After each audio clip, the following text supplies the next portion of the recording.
get started. So before we begin, I'm just going to talk a little bit about the three organizations that have teamed up to have this panel today. So I'm representing MAPS, which stands for Multicultural Association of Pre-Health Students. For anyone that's joining today that doesn't know what MAPS is, basically we meet every other Monday at 6 p.m., typically in person, but of course, because of COVID, we've moved everything to be online. And we accept all pre-health students. So we have majority pre-med, but we do have a couple pre-dent, pre-nursing, and then some undecided. And Salud, I think if Katie is here, she can talk about it. Give me 1 second really quickly. Okay. Okay, I thought I was muted, that was my bad. Hi, my name is Katie. I am the president and founder of Salud. It stands for Spanish Alliance of Louisville Unifying Diversity. We are a pre-health hello, can you hear me? Organization. Yes. And we specialize in medical Spanish. So we are partnering with a clinic at Churchill Downs, where we are training our members to learn medical Spanish there. And for this semester, what we think is cool is with the pandemic and with the lack of shadowing hours available, we kind of took inspiration from virtual shadowing. And in our meetings, we are actually offering our members virtual shadowing hours as well.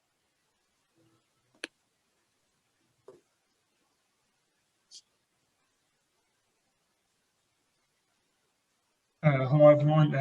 This is Chi Beta Biological Honor Society. So I'm also a member, I'm a part of MAPS, but I'm also the secretary for Chi Beta. Chi Beta, I believe, was founded in 2019 here at UofL, and it's basically like a biological honor society here at UofL. And then we do a lot of events, we invite the faculty to speak about their research. We have sometimes social events, and we also have a committee responsible for research. So we're always trying to find research opportunities for our students all the time. And we also have mentoring committees, and we have a lot of opportunities for leadership positions. So if you're interested in Chi Beta, you could always reach out to me, or you could reach out to Neda or Hiba, and I'll put the emails in the chat. Great. So thank you, everybody. I'm going to stop sharing now, and we are going to get into the panel. So a quick introduction. All of these amazing people on this panel today work at Norton Emergency Hospital. In the emergency room, there's 3 hospitals that they work at, Brownsboro, Audubon, and downtown. And we have panelists that are medical doctors, some that are nurse practitioners, and PA as well. I'm gonna have them introduce themselves quickly. Just go ahead, say your name, what your job is, and where you graduated from at your graduate school.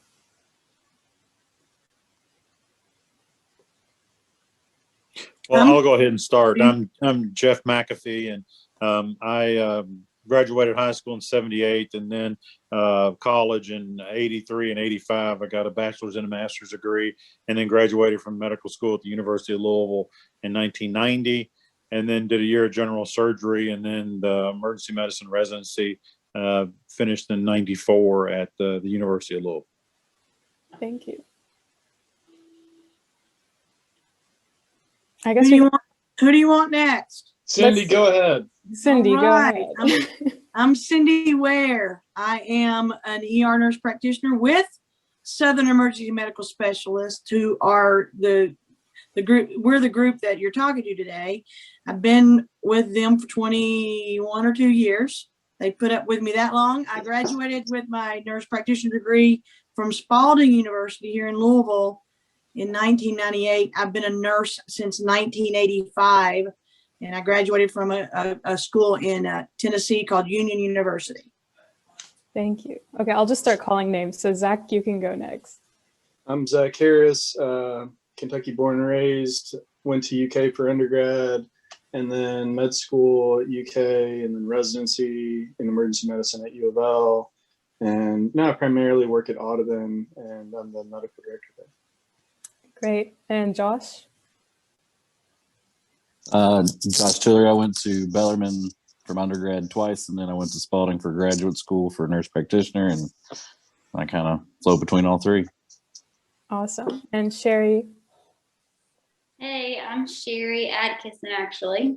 I went to UK for undergrad and then also UK for my master's in as a physician assistant. And I graduated PA school in 2016, and I started with Sims right after, and I've been there since. Thank you. And last but definitely not least, Kelli. Oh, Kelli, I don't think your audio is on. I think Shannon Becht is on. I thought I saw her on here before as well. I'm here. Can you hear Okay. me? Got it. I don't like. The guys will tell you I don't like the video, so I'm always just on the audio. So I'm Shannon Becht. I'm a Hoosier. I did my undergraduate work at University of Louisville. My undergrad degree is in physical therapy. I then transitioned to about 12 years now. Thank you. And I think, Kelli? yeah, Kelli, can you try? Can anyone else hear her? I can't. I'm not hearing Kelli. Try it. Do you have maybe headphones that you could use? Aaron, can you hear me now? Yeah. I'm Kelli Griffin. I'm a PA. My story is the same as Sherry's. I went to UK for undergrad and PA school, graduated in 2016, and I've been with Sims ever since. Awesome. All right. Thank you, guys. So the way this panel is going to work is I'll start with some of the questions, but feel free to put your questions in the chat or unmute yourself and ask the question. It can be directed at the whole panel or a certain individual. And also feel free to turn on your cameras because we don't want to feel like we're just talking to a list of names. So to start, we can just go in the order MD, nurse practitioner, and then PA. So the question is, why did you choose the path that you are currently in? And can you describe the path you took to get your degree? And I think this is interesting because some of the people in this panel have taken different paths. So I'll talk. So as I mentioned, I graduated from high school in '78 with no intention of going to college at all, and then spent the better part of 10 or 12 years and 15 years or so, if you count residency, in higher education. So I got a degree in chemistry. When I graduated from college. I was not accepted the first time to medical school, so I went and got into chemistry for a master's degree. And so then I applied to medical school and was accepted. And I was on the fence between emergency medicine and general surgery, so I did a year of general surgery at the University of Kentucky. And my first month was in emergency medicine, and I realized that that's what I really wanted to do. So I got back into the match again for residency, and then that's when I came back to Louisville to do emergency medicine. I didn't, that year I was out after high school, I got interested in medicine. I had to get a job, and I got a job as a transporter in the radiology departments and the surgery department at Norton, well, Suburban Hospital then. It's called Norton Women and Children now. There were a lot of the nursing assistants and transporters like me over there that had goals of going to medical school. And there's at least 5 or 6 people I know that went to medical school, nursing school, and then have that as their chosen career.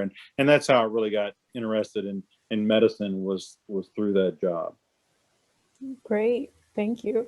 And Zach, did you want to answer that question as well?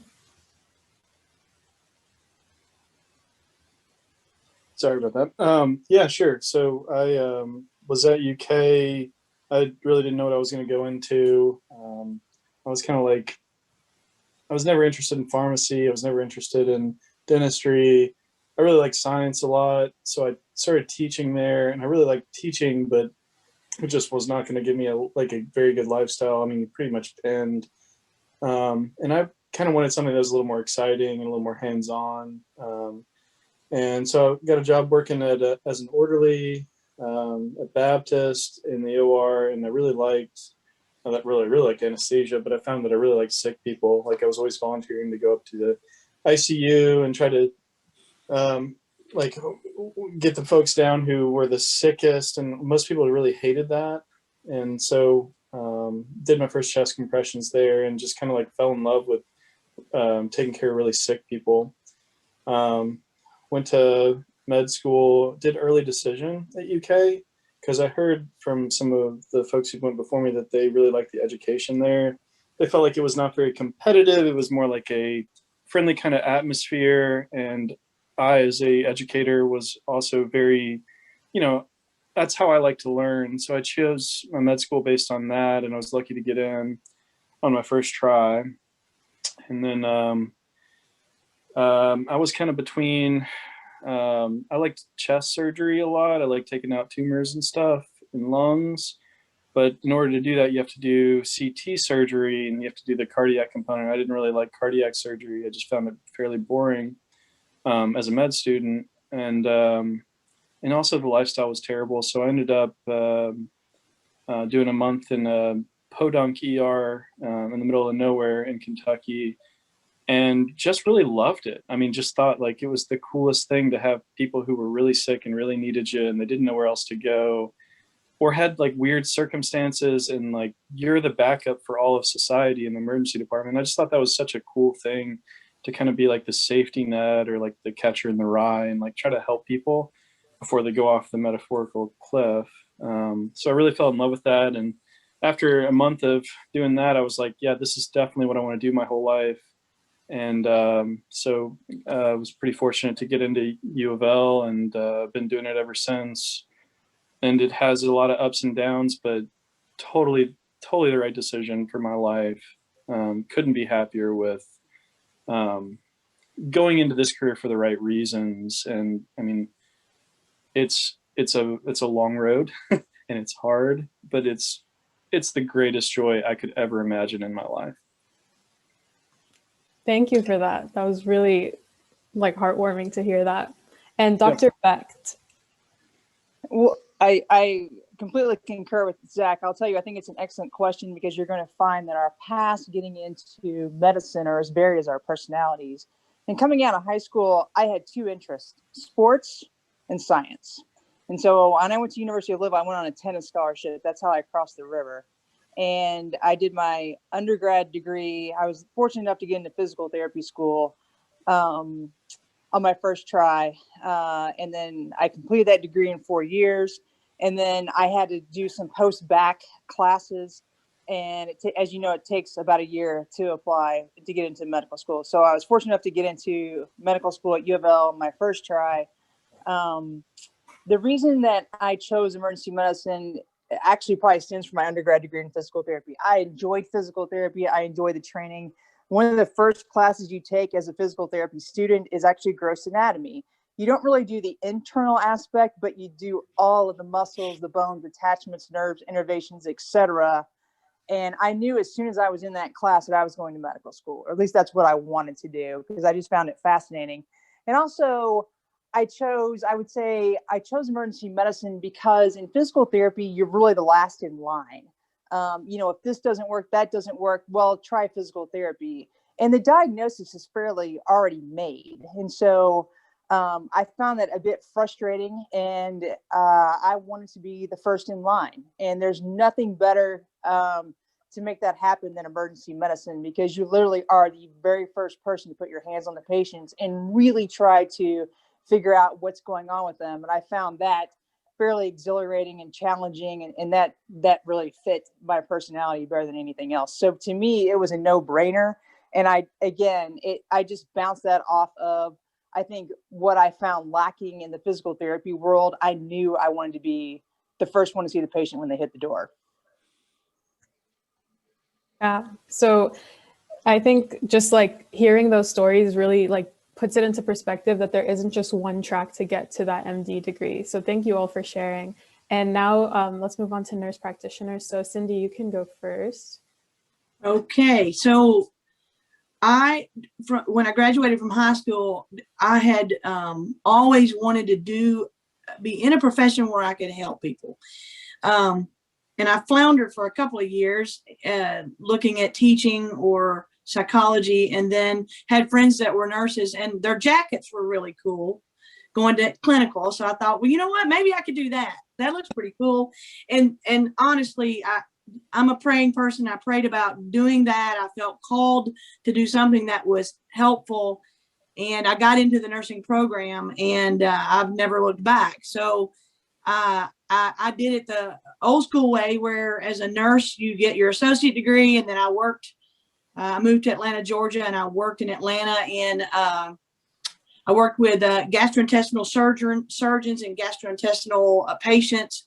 It's the first time I'd ever dealt with AIDS, when AIDS just was in its early stages, and they were really, really dying and not living well. I dealt with that, and then telemetry patients. So I was in Atlanta for 4 years, and then I went back to Tennessee and finished my bachelor's degree, and had fully planned on finishing and just being a nurse. I'd worked intensive care. I'd worked a little bit of everywhere in the hospital. And my mentor, who is still my mentor, said, you need to get your practitioner degree, and asked me to go on a trip to Honduras, Central America. And I did. And at that moment, I realized I needed more skills if I was going to do something even more meaningful for people. And so since being a nurse is wonderful, it's wonderful. I can't say enough about it. But the transition into thinking more like a physician in the medical model and gaining those skills, then it was just wonderful. So I went to Spalding, got my degree. And then I'll tell one more thing. I got out of nurse practitioner school, and I started working in here in Jefferson County. There are two schools for teen mothers, and you go from the 8th grade to the 12th grade. If you get pregnant in high school here, you can go to one of these schools, and in the school you have daycare, teaching, real school, and then a clinic. And I was the nurse practitioner for about 3 years in one of those schools. And in the process of that, I joined with Sims out of necessity, really. A friend of mine who was the first nurse practitioner that Dr. McAfee and the original group hired. She needed to go to have surgery, and there was only 2 practitioners. She said, you got to come and work because I got to get off to go have surgery. So I started kind of moonlighting with them and fell in love with emergency nurse practitioner work. And I'm going to give this shout out, and I'm going to say this to any of you who are not pre-med or going into nursing. It doesn't matter. The men and women that I work with, as far as the doctors, I cannot say enough. I would not be the practitioner that I am without them teaching me the things that I have. And I hope that it's been a collaborative thing. Sometimes I teach them a few things, not much, but anyway, it has been for me to stay in this job for some 20 plus years, an amazing thing. And I feel like as far as emergency medicine goes, I'm like Shannon, it's the first touch. You can make or break a person's life, literally, being there. And I know it's about medicine, guys, but it also is about being compassionate and kind to people. And especially in this day and age, they need, at their worst moment, they need someone that has skill and also compassion. So that's my story. Yeah, Thank you for that, Cindy. Go ahead. Sorry. I want to say something behind Cindy. This is the most important part of medicine, is compassion. You know, we can't always fix every person, and it doesn't matter what field you go into, but if you want a happy life, devote your life to serving others. Yeah, it's an important message. So thank you. And I totally agree. I only worked with SEMS for 1 year, but I definitely agree. The environment and the atmosphere with everyone is amazing. All right, Josh, your turn. All right. Let's see. Graduated high school. Didn't really know what I was going to do. Figured I'd probably go towards medicine because I was good with science. So I went into chemistry, got a bachelor's in chemistry from Bellarmine. Took the PCAT, got accepted to pharmacy school, but after working in a pharmacy, decided that's just too boring. So then I kind of took a year to figure out what I wanted to do. A lot of my aunts and uncles were nurses in ERs up in Northern Kentucky. So I was like, well, let's give that a shot, and did a 1-year accelerated program at Bellarmine. And then I got right into the ER after that, worked ER as a nurse for 7 years while I was in the last 2 years working on my NP, and then graduated from Spalding and was lucky enough to do clinicals with Sims and then get hired, and got to get my dream job of being in the ER and being a nurse practitioner, because, you know, working as an ER nurse, it's great, but you're kind of limited in the things you can do, and just getting to do all the extra stuff and actually thinking, trying to figure out what's going on, what's wrong, and what you need to do to fix it was kind of what pushed me to go back to school and go a little further. So kind of me, short and sweet. Love it. Let me Thank just you. say, Josh, this all makes sense to me. The fact that, you know, you saw the acute stroke and pushed the TPA with your background. So Yeah, good times. good for you. All right, now on to PA. So Sherry, you can go ahead. So in high school, we had a organization called HOSA, which was Healthcare Occupation Students of America. So that's kind of how I got my first step into healthcare. I really liked learning about it. So I went to college thinking I was going to go to nursing school. I was a nurse tech on the floor, kind of floated around through UK hospital for a couple years in undergrad. Found myself not super excited about being a nurse. I wanted to be a little more independent, kind of think outside the box. So I just assumed I would hurry up, be a nurse, hurry up and go to nurse practitioner school. And then I figured out about PA school, and luckily UK had a program. So I quickly redirected, started getting on my prereqs for PA school. And I was at UK, so I wanted to stay there. I graduated a semester early, so in December.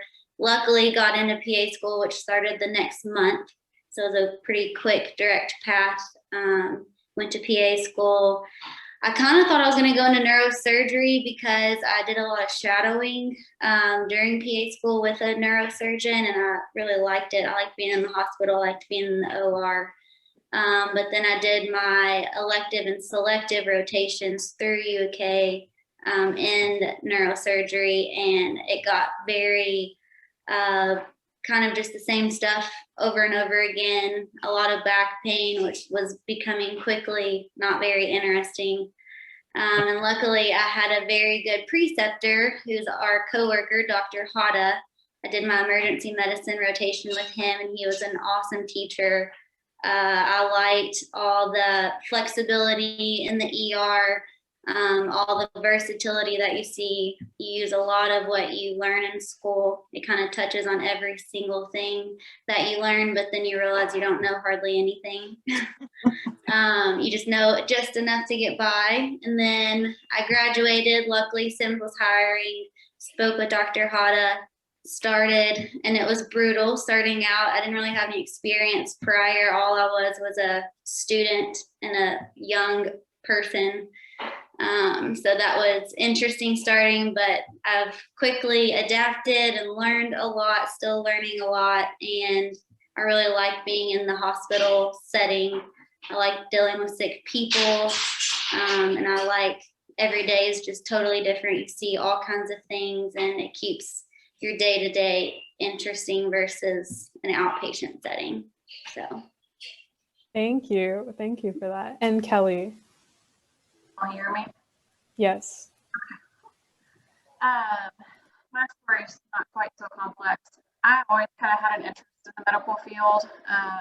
In high school, I actually thought I wanted to be a pediatrician, and then I decided I hate taking care of kids medically. So that kind of went out the window. My first year at UK, I took an intro to health professions class where for the whole semester, every week, someone in a different area of healthcare would come in and kind of talk about their profession. And that's actually where I learned what a PA was. And so I decided that sounded a lot better than 4 years of med school and multiple years of residency, and then finally starting your career in your 30s.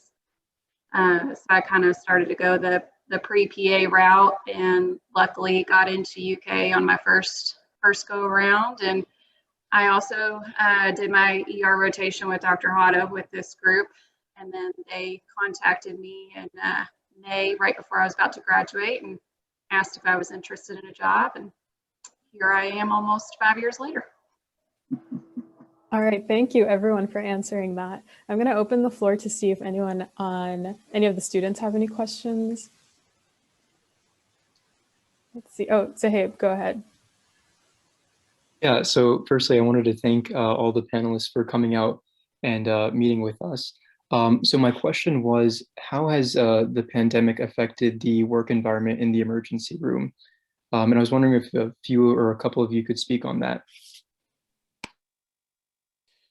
So it's affected it greatly, as you can imagine, just the initial beginnings of it, and not really knowing the infectivity and all, and just I think the greatest stress was in the beginning, where we didn't know as much about it. But I believe when you get to emergency medicine, shortly after this started, I just looked around at everybody, and I said, this is kind of what we do. I mean, well, this is what we do. There are people that, they come into the emergency department, you don't know what's wrong with them, you get limited history, and you make educated guesses about where you go and what you do.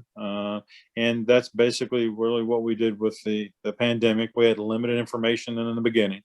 And then we used what we did know the best we could, and adapted that to care in the ED. And it was, I guess the most challenging thing is that, everybody, medicine is full of communicable diseases, and that we can all get. And so this, for me was, this is what I do. This is what I trained to do and been doing for 26 plus years. But then this added a new wrinkle to it, right? This is the first time that I had, in the 26 years that I've been dealing with it, had anything like this come along, and about how we had to kind of just adapt on the fly to the care of these patients, and yet still continue taking care of other people. There was a 2 or 3 month period where people quit coming to the ED for things they probably should have come for, about a fear of COVID. And so we had to continue to take care of this new thing that kind of altered everything that we did, yet continue to care for the people with the kind of regular everyday complaints that we saw. And so for me, it was just another day in the ED doing what we do, and that is adapting to what comes in with limited knowledge and moving forward from there.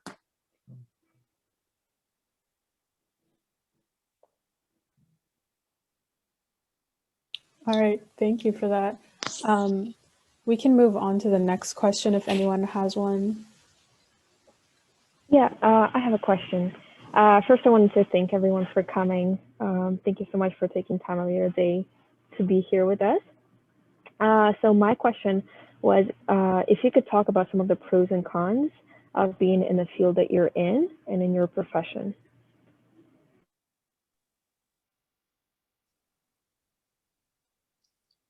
I think for emergency medicine, one of the biggest, so the lack of not having to be on call, that's great. Have a planned kind of schedule when you're going to be available, when you're not available, when you're working and not.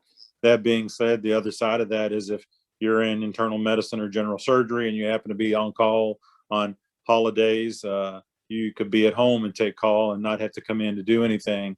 But when I'm working on holidays, I'm there physically away. And so that's a little bit, that's for me the downside. But the upsides are the flexibility. When my kids were small, I could get to things at school that sometimes I'd be the only parent there because everybody else works 9 to 5 Monday through Friday and couldn't attend these things. And so I think that was a big plus for me from a lifestyle perspective and from a family perspective. And the other thing too is that the emergency medicine kind of keeps you on your toes. I went into I went into this thinking that I had to know a little bit about a lot of things, and it turned out that I had to know a lot of things. I had to know a lot about a lot of things, which was kind of shouldn't have been eye-opening for me, but I guess I was a little naive in the beginning, and I'm like, oh wow, yeah, this is, yeah, I can't know just a little bit about a lot of things. You have to know a lot, because we have to talk to these specialists and subspecialists, and we kind of need to talk to them on their level about problems that may be one small percentage of what medicine's about in total. And so that's, so it kind of keeps you in the game, so to speak. And a lot of times people from the doctors from other specialties will call us about, hey, what would you do with this? And it's one of their family members or somebody it has something going on, and it's really outside of what they do. And so that's always nice to get called by your colleagues about that. So, but I think the biggest thing is working nights, holidays, and weekends. That's probably for me, that's the downside. And from the downside of the medical side is that I don't always get to know how the story ends or how the story turns out. And so that's can be frustrating at times. You can write down patient names and look things up, or ask the doctor who you admitted them to or whatnot to see how they did. So the lack of follow-up is sometimes frustrating. You also feel in emergency medicine like the day's never done. There's not like a schedule and we got 100 people to see today and we get them all done. Ooh, take a big sigh of relief. It's more like you come in, you jump on the treadmill, you run for 9 or 10 hours, and you jump off again. And it's never really done, because it's rare to have nobody in the ED. So that's, for me, the pros and cons of things alike, the things that I don't always like. I'll finish up on that too, because from the doctor perspective, we have a weird job in emergency medicine in that we take so many sick folks that there's some downsides to that. You're definitely in emergency medicine going to be telling bad news. Sometimes you're going to be telling people that they have cancer. You're going to be talking to family members of loved ones when somebody passes away.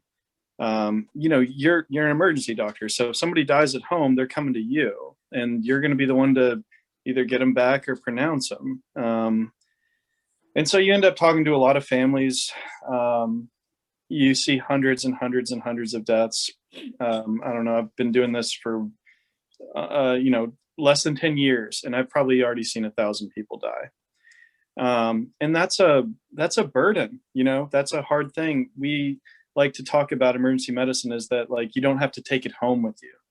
When you clock out, when you're off the treadmill, as Jeff was saying, then you're done. But that's not entirely true. There is some emotional and psychiatric baggage that comes with the job, and some of the, even if it's not those two things, breaking bad news, telling somebody they have cancer or that their loved one has died, you're still doing a very tough job because you don't know how they turned out. There's a lot of uncertainty with the practice. You're certain about the folks you admit, but the folks you send home, that's tough because you worry about them.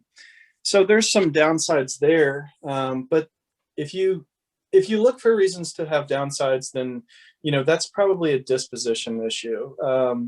You should see things that are hard in life as an opportunity for growth. If something strikes you as unsettling, you should spend some time thinking about that and why that's unsettling to you, and trying to get to the root of it and trying to grow from it and learn from that process or from that event. And when you think of it that way, then you start to think, man, I've seen hundreds of terrible things, thousands of terrible things. And if you just take a little bit of time to reflect on that and to think, man, I'm very lucky that I'm not dealing with that process. Or even the next step where you think, someday I might have to go through that myself, and I want to be better prepared than that family was for that. You can really grow a lot in your spirituality and as a person, and especially as a clinician, to better serve the next person who has to go through that. We are all human. We all end up with the same maladies. You don't get to choose which one befalls on you, but believe me, some of these things are going to end up happening to you as well. And emergency medicine puts you in the best, this is the most sacred of spots to deal with people in events that are so tragic or so wonderful in life. There's just a lot of room to grow as a human and to find happiness and to prevent a lot of misery in your own life. You know, if I'm going into work and I have a really, really bad day, I can kind of turn the page, go to work, be a different person for a while. And, you know, it's nice to see somebody who's sick and be like, you know what, I was upset earlier, but this guy's got it way worse than I do. And so maybe I can kind of process that, and it helps me deal with my own issues and my own problems.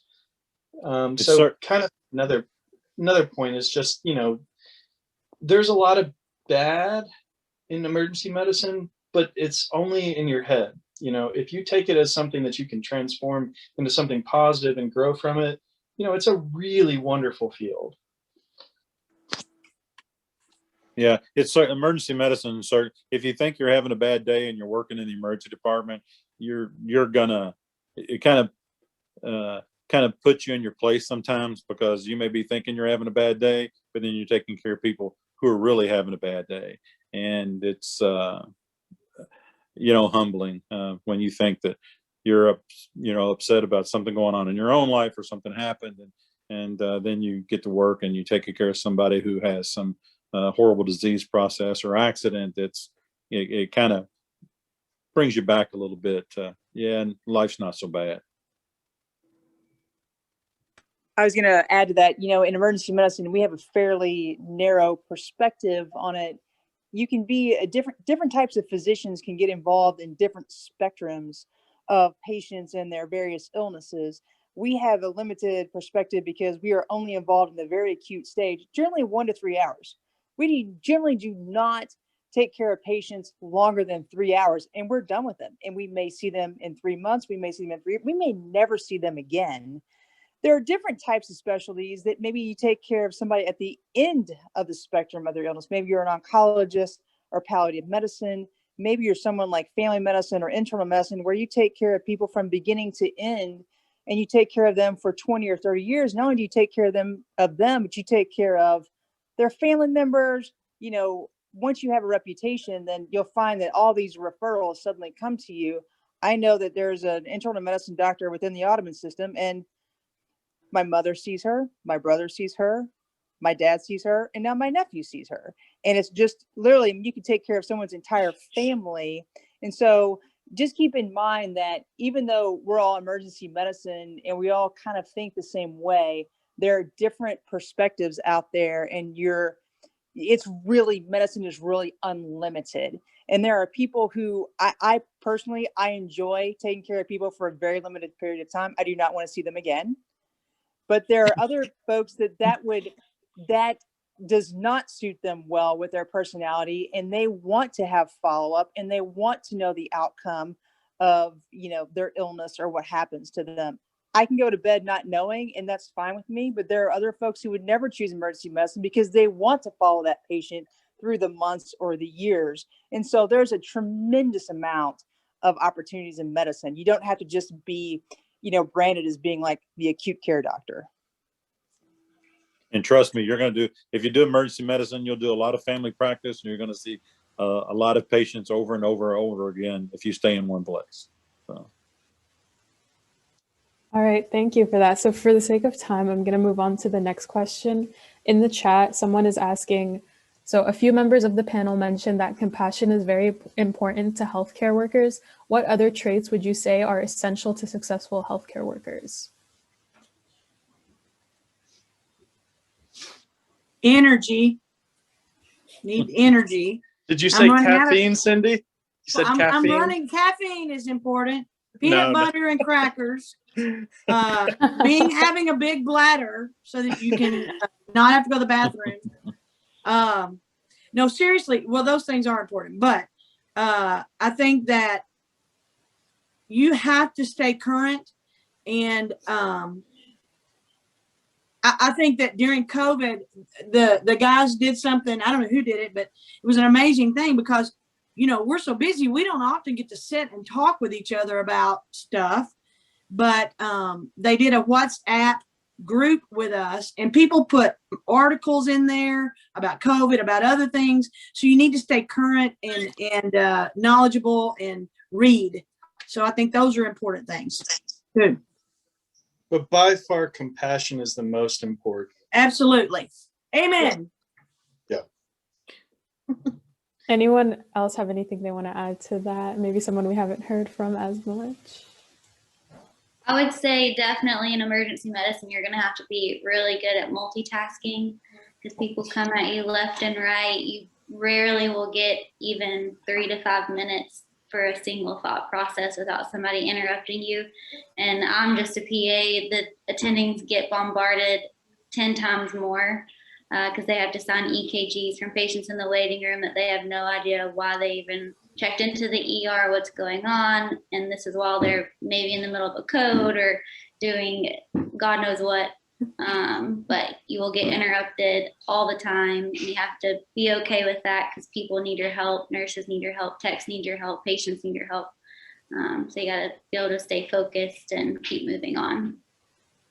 Yeah, maybe one other thing. Sherry's 100% right. That's important. And on that topic too, it might be useful as a character trait to like want to develop your abilities of restraint. Like if you want to really work on how controlled you have yourself emotionally, emergency medicine is a great way to go, and doctoring in general is a great way to go. You're going to get frustrated a lot. People are going to stress you out a lot, but you have to choose how you respond to that. Do you yell when you get upset? Do you get in the person's face for them just doing their job? You know, you get to choose that. And if you like working with that, emergency medicine gives you plenty of opportunity to work on your self-restraint. So, you know, it kind of depends on you as a person and what you want in a career. You know, there's different levels of it, obviously. But just if you're looking for a high impact area for like growth, you know, medicine is definitely a great way, no matter which way you choose, NP, PA, or MD. One Or more DO. quick thing with, Yeah. kind of going along with that, you got to have a thick skin because you got to remember it's the worst day of their lives and they're going to blame somebody, and it's typically going to be you. Yeah. So, but you can't take it personal. Just got a thick skin, let it roll off your back. Got it. Thank you guys, everyone. So next question, these are for two separate people. So the first one is for Sherry. It says, you mentioned HOSA, H-O-S-A, and my high school had HOSA. I was wondering what high school you attended. So if you want to answer that. Yeah, I am from Brandenburg, which is a very small town, about 45 minutes west of Louisville. So I went to Meade County High School, just the only public school in the county. Pretty small. Go Green Waves. That's right. Wait, Cindy, you went to the same high school? Are you serious? Absolutely. No, my grandkids go there. That's where I spent it. grandkids. That's All where I right. was this morning in Brandenburg. But me and Zach, we both went to Eastern. Ow, ow. Yeah. All right. And Cindy, then, did you say Sherry's your grandkid? Is that right? She could No. be. She Okay. could be.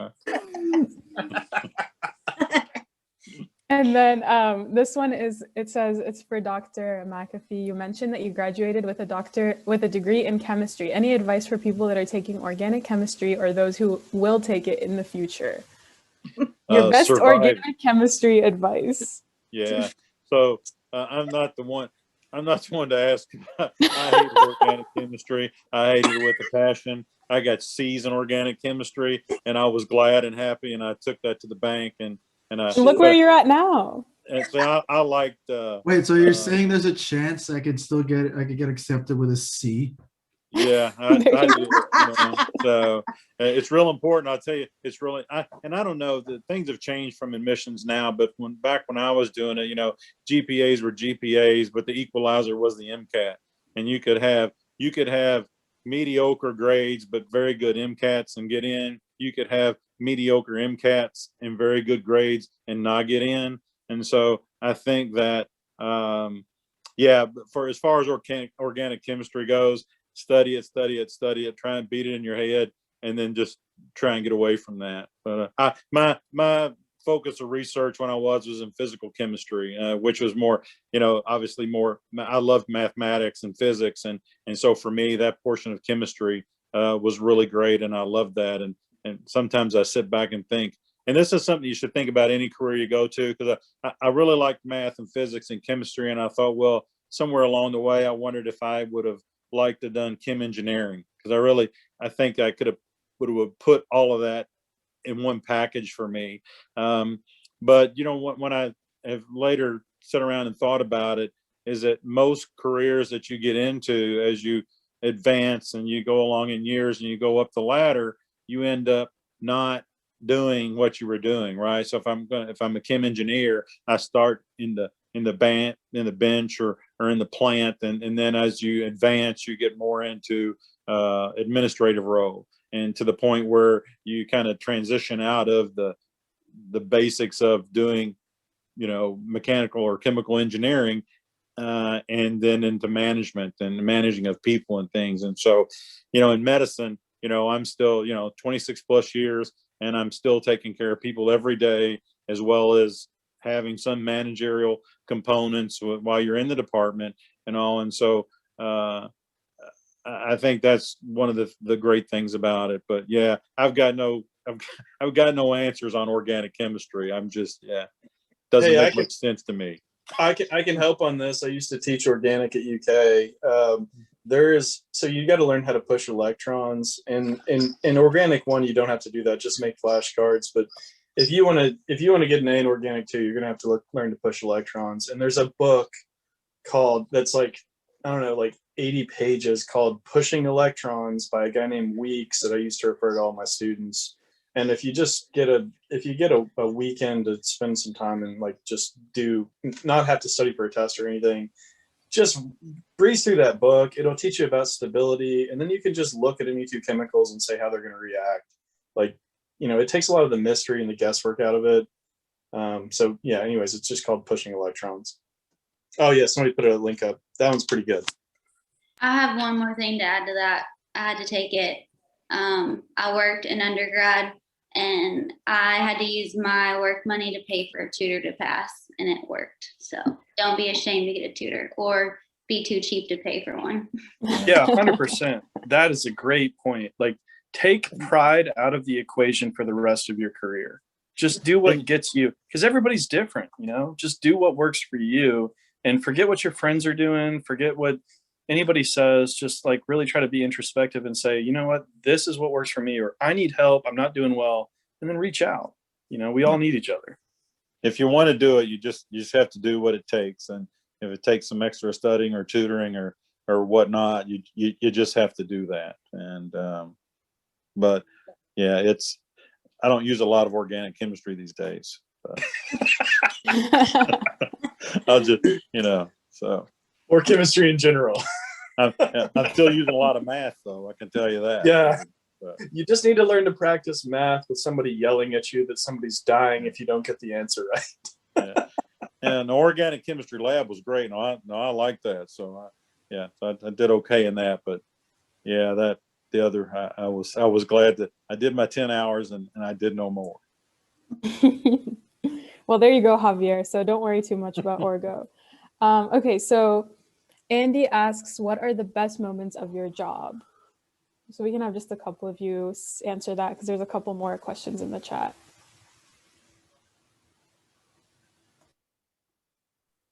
Kelly, were you saying something? It looked like you're muted. And Me now?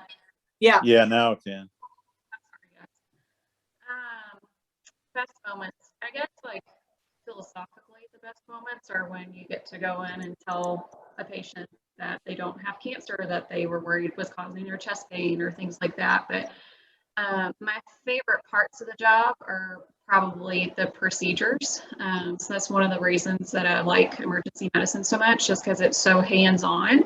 So if someone comes in with an abscess, you can drain it and you fix their problem right there, and they leave feeling a million times better, or a laceration repair, things like that. Those are definitely my favorite parts of the job. I want to say something. Of course, I've talked the whole time, but my favorite part of the job is when you're in a room with a patient, they can be free. They can tell you anything that's on their mind. You know, one of the things I'll usually say to folks, especially if they're there for psychiatric issues, which, you know, takes a lot of courage to open up with to anyone, even if you know them well. I mean, or especially if you know them well. And if you're in a room alone with a patient, they trust you as a physician or as a provider, and you can just say, look, this might be the only room in your whole life where you can just say what's on your mind, you know, get it off your chest, say what's out there, say what you need, you know, like tell me what's going on and I'll try to help you. And no one has to know about it. No one has to hear about it. You can be completely open, and you'd be amazed at the things that people tell you when they finally like get the opportunity to just be like, you know, things aren't going well. and here's all the things that I'm trying to go through, and here's the things that I'm thinking. And it's just nice to have that like trust and to be someone's soundboard, you know, where they can just say what's on their mind and you can just be there for nothing other than to help them. So I was going to say absolutely the best moments come when you can touch a patient, hold their hand, get them a blanket.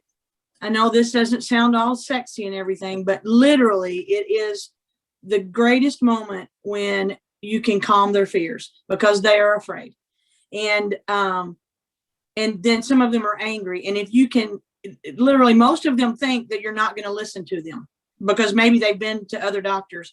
When you can turn that around and listen and be kind and patient and sit there a minute and you watch them change, it's amazing.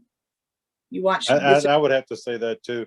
Allaying people's fear is joyful, and being, you know, in emergency medicine, we're seeing people for just a short period of time, and we don't always, you know, I'm not Dr. Jones that's been taking care of you and watched you grow as a person or of a child into adulthood and all. But so when I'm able to make some type of personal connection with the patient, whether it's I like or don't like their sport team, or I like something that they do, that if I can just make some kind of connection, I like that, whether it's on a humorous basis or something like that. I feel that those are the two biggest things for me, is to allay someone's fear and then to be able to make that just a personal connection that may or may not have anything to do with medicine. It's just that I get that people connection. Also, it's cool to save people's lives. Very true. I'm going to tell you, since I'm not too touchy-feely, that the greatest moments for me are when I work in perfect harmony with multiple nurses standing around us, multiple techs, everyone working together quickly to make a huge intervention to save someone's life, and it works perfectly. And that to me is the greatest feeling. And also, I want to say that, Zach, I think you'd make an awesome psychiatrist. Yeah. No, that's probably you definitely probably true. The wrong specialty, Zach. This is no, but Shannon's right. There's this like moment of euphoria when you've got somebody who's really sick and you've got the right team and everything is going, like everybody knows their jobs and everybody's doing exactly what they should, and it's all just working out perfectly. I mean, it's a true euphoria. I mean, you are lost in the moment and everything's going right and you're all masters of your job and it's for the right reason, you know, for the patient's good. It's true bliss. And I think that's a perfect note to end on. So thank you everyone for coming out. There were a couple questions that weren't answered. If you guys want, I can text you the questions and you can send in your responses and I can send it to those that asked. Okay. We can put our contact information too. Sure. You know, anybody can always email or whatever Sure. if they have any questions or anything like that. Yeah, if it's easier, you guys can all just send me an email with all of your emails in it and I'll forward it to everyone that attended today. Okay. Cool. All Yeah. right. So again, thank you all for coming out. I know you have super crazy busy schedules, but it was great having you here. I'm sure everyone learned a lot from everything you were saying. And just for me personally, it was nice seeing you all again. It's been, you know, a while since I've seen you. So I hope you're all doing good. It's great to see you too. Thank you. Good to see Thanks you. for having us. Of course. All right. Thanks Well, for yeah. thanks for including us and asking us to share, you know, what we do every day. We appreciate it. Yeah, and good luck for all you all out there trying to choose your career path. It's hard, but just follow your heart, you know, follow what feels right and chase it to the end. Yep. And if you want, you know, if you want to do it, put in the time and you'll get it done. I mean, that, Yeah. I would just tell people, if it's your dream, it's what you want to do, don't give up.